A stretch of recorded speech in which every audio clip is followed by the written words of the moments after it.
Act 1. The Land of Resolve. The Land of Resolve, nestled in the lap of the hills, was no ordinary village.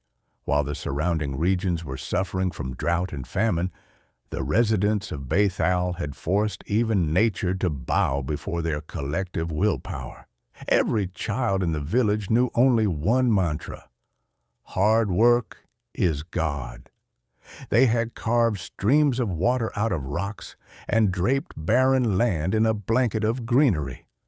Their discipline was such that with the first rays of the sun, when the temple bell rang, the entire village would move together toward their fields and schools.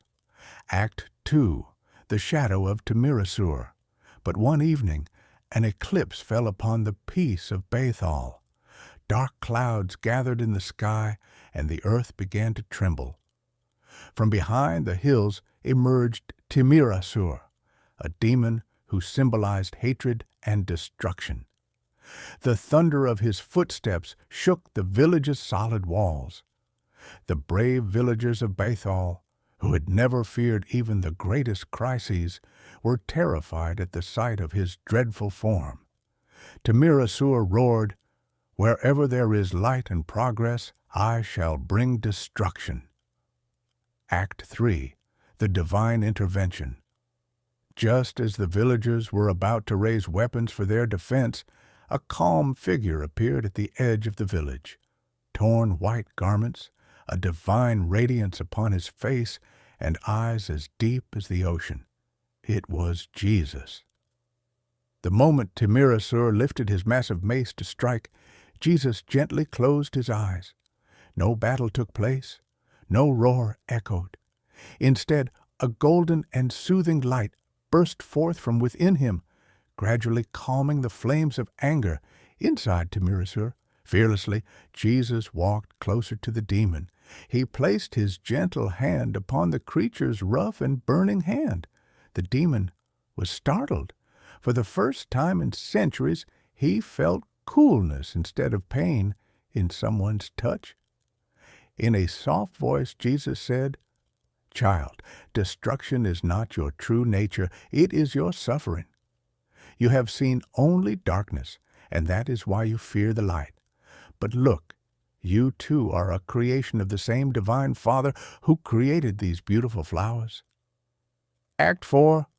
The Transformation. These words melted the stone within Timirasur's heart. Instead of sparks of fire, streams of repentance flowed from his eyes. Before everyone's eyes, his terrifying form began to shrink until he became an ordinary, unarmed human being, falling at the feet of Jesus. Sobbing, he asked, "Is forgiveness possible for a sinner like me?" Jesus lifted him up and embraced him, saying, "True repentance is the greatest atonement. From this day onward, you shall be the protector of this village." Act 5. A new dawn, the next morning, brought a new message for the village of Baithal. The demon, who had once been a symbol of destruction, was now helping the villagers repair the canals. The people learned that determination is not only meant for cutting through mountains, but also for mending broken relationships and wounded hearts. That day, Baithal celebrated a festival of compassion. Before departing, Jesus drew a line at the village gate with his staff and said, "Where labor and love live together, God himself shall reside there."